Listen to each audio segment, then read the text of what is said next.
In the stifling heat of the vast forest, occasional breezes served only to make the mugginess more oppressive. Inside a small, simple hut nestled against the hillside, Tulu was busily tidying up and preparing breakfast. She was a single mother whose child was due any day now.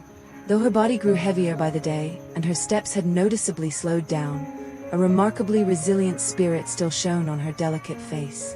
Tulu's life was already fraught with hardship, but a few days ago, her circumstances took another major turn.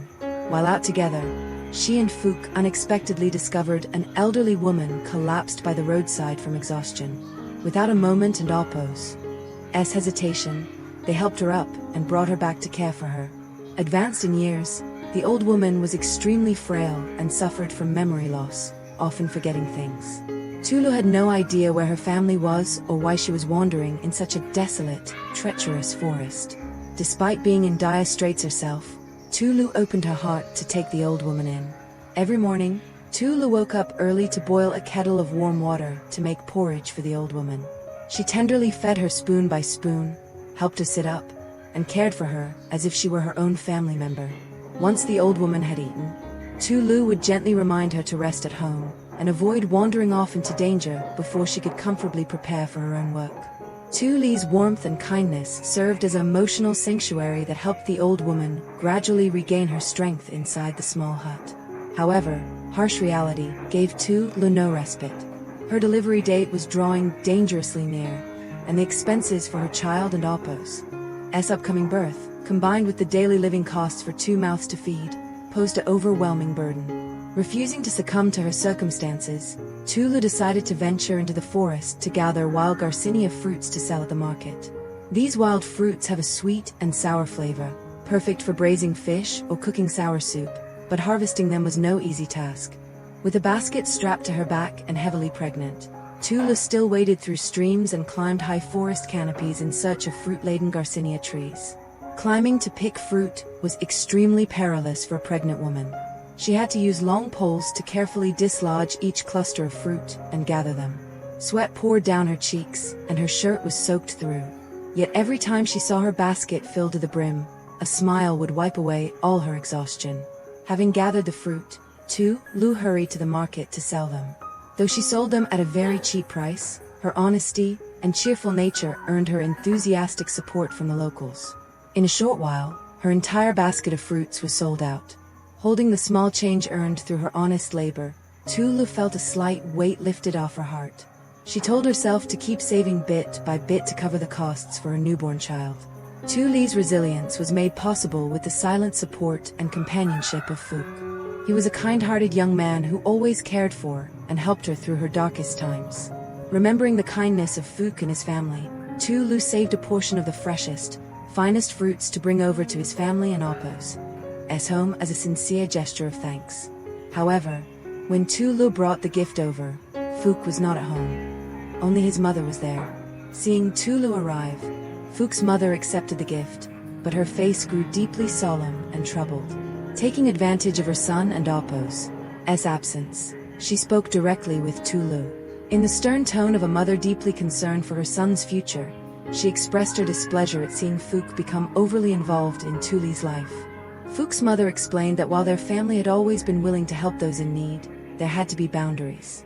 She emphasized that Phuc was still young with a bright future ahead, and needed to focus on his work, studies, and building a family of his own.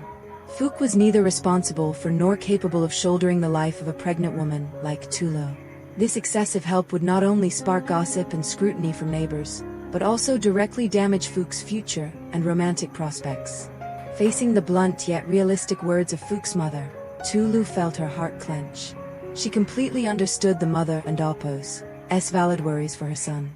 Deeply aware that her presence and surrounding troubles had inadvertently become a burden to Phuc, Tulu bowed her head and offered a sincere apology. She promised to keep her distance from then on, rely solely on herself, and never bother or depend on Phuc again.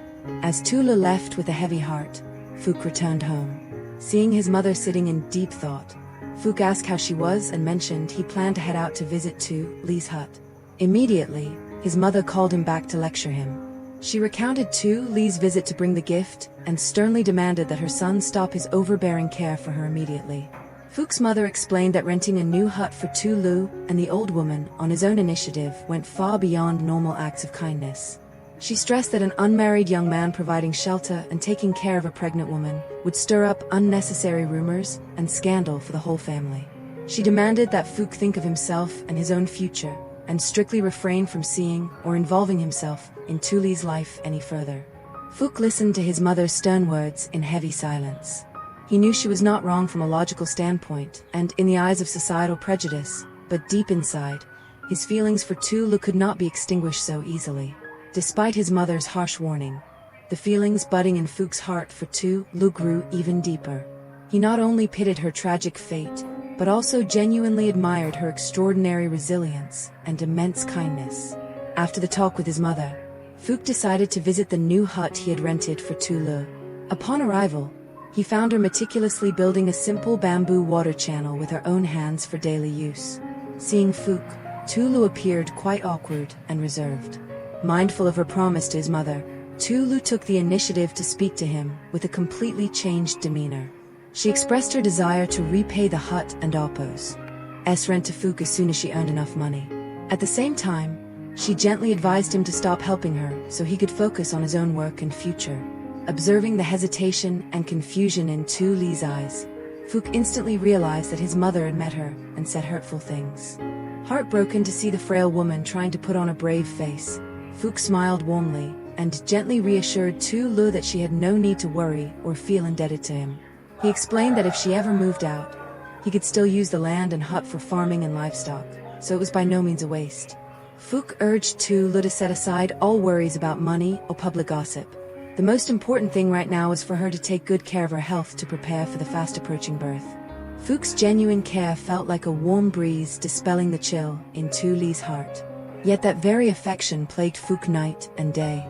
He knew a makeshift, leaky hut was no safe place for a mother to give birth and care for an ailing, elderly woman. He wanted to give Tulu a real home, a proper shelter against the elements. However, the financial capability of a young man like Phuc was limited. After many sleepless nights, Phuc decided to meet Rac, his direct supervisor at work. Phuc hesitantly brought up his wish to borrow a large sum of 50 million dong from Rac. To Phuc, this was a massive amount, but it was his only hope to purchase a small plot of land and build a sturdy temporary house for Tulu. Upon hearing Phuc express his desire to borrow 50 million dong to help a relative in dire need, Rac felt deeply puzzled and surprised. Rac wondered who this relative could be that would drive a calm person like Phuc to risk borrowing such a large sum.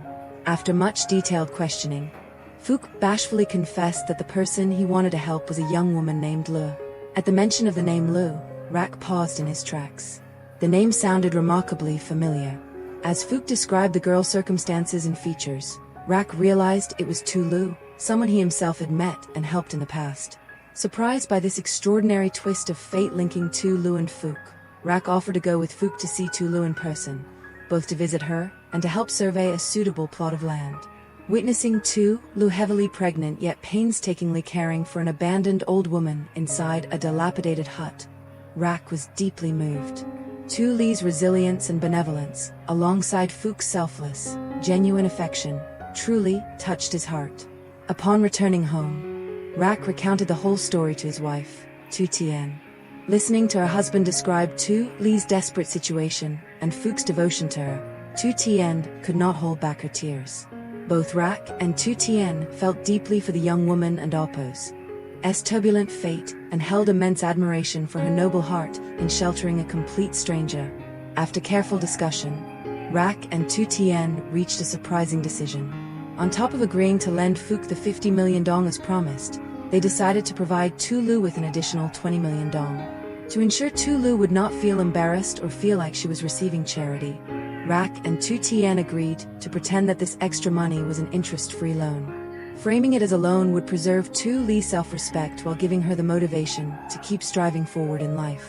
With a total of 70 million dong gathered from the love and generosity of good people, Phuc and Rac quickly managed to buy a small, flat plot of land. They immediately set to work constructing a sturdy temporary house with a proper roof, a kitchen, and decent beds for Tulu and the old woman. The new home was not merely a shelter from the rain and wind, but a home filled with human warmth, ready to welcome the little angel about to enter the world. On the day she received this tremendous help from Phuc, Rac, and Tien, Tulu could not hold back her choked tears. She was so moved that words failed her. Just when life seemed to have backed her into a lonely corner of poverty and isolation, fate smiled upon her by sending such compassionate and noble souls to her side. Holding the financial aid in her hands, Tulu felt both deeply touched and overwhelmed with guilt for burdening so many people. Turning to Phuc and Rac, she choked back tears as she promised that after giving birth and recovering her health, she would work tirelessly, by any means necessary, to fully repay the borrowed money. Along with that promise, Tulu turned to look at Phuc with a thoughtful, resolute gaze. She sincerely asked him to view her as nothing more than a good friend from now on, and to maintain his distance. Tulu shared that she felt truly guilty for causing his mother worry and distress. Phuc was still young with a long future ahead, and he needed to build his own family and happiness. She firmly refused to let her presence, debts, or excessive help negatively impact his romantic life or reputation. Standing by and taking in the whole scene, Rac and Tien felt a mixture of shyness and melancholy. As outside observers, both could clearly see the deep affection Phuc and Tulu harbored for each other, a genuine, pure bond born of mutual understanding and respect. Yet they also understood that current circumstances were far too cruel. Strict social stigma, life and oppos, as heavy burdens, and especially the fierce opposition from Phuc's mother made it impossible for their romance to move forward at this time. Understanding these worries and obstacles, Tien and Rac gently stepped in to offer advice. They suggested that Phuc and Tulu shouldn't oppose, force themselves or overthink their romantic feelings right now. The utmost priority was helping Tulu overcome her immediate hardships, preparing her mental and physical health to welcome her baby, and taking good care of the old woman. Feelings are a matter of destiny, so letting things take their natural course over time would be best. For now, they should remain cherished friends and kind companions who are always ready to support each other. The sincere listening, understanding, and advice from Rac and Tien helped ease the tension, opening a warmer new chapter for everyone involved. Tulu's life ahead would undoubtedly still present many challenges, but with a sturdy new home and the support of good friends, she had gained a firm faith in the future. The next developments in Tulu's life, the old woman's recovery, and the romantic journey between her and Phuc will continue to unfold. Please stay tuned for the upcoming videos on our channel so you don't miss any of the emotional and surprising twists ahead. Xin chào tất cả mọi người đã quay trở lại với kênh của mình. Nay thì mình đưa tới một video tiếp theo về câu chuyện của Tứ Tiên và Giác. Như mọi người cũng đã biết thì Phuc trước đó đã tìm tới Giác để có thể hỏi xin vay tiền, và mục đích vay tiền của anh là để có thể giúp đỡ được với cho Lệ, bởi vì bây giờ cái chỗ mà cô ấy đang ở thì nó khá là giống như là tồi tàn, mà chỉ là một chỗ ở mượn thôi, không biết là người ta sẽ gửi đi lúc nào, và cũng bị chồng cũ làm phiền á, nên là anh muốn giúp cô đến một nơi ở mới. Và bây giờ thì cô đang cưu mang một bà cụ nữa, nên là rất thương và muốn giúp cô, và anh cũng ngỏ ý với Giác là mượn 50 triệu. Và sau khi Giác biết được sự tình và biết được là anh mượn để giúp Lệ như thế thì đã về bàn với Tử Tiên, và cả hai đã quyết định là cho mượn, tức là vừa cho luôn cho Lệ luôn 20 triệu nữa để có thể đủ kinh phí để có thể mua một miếng đất nhỏ cũng như có thể để làm nhà. Vậy thì liệu diễn biến tiếp theo sẽ ra sao? Mời mọi người đón xem những phần tiếp theo trên kênh mình nhé. Tạm biệt.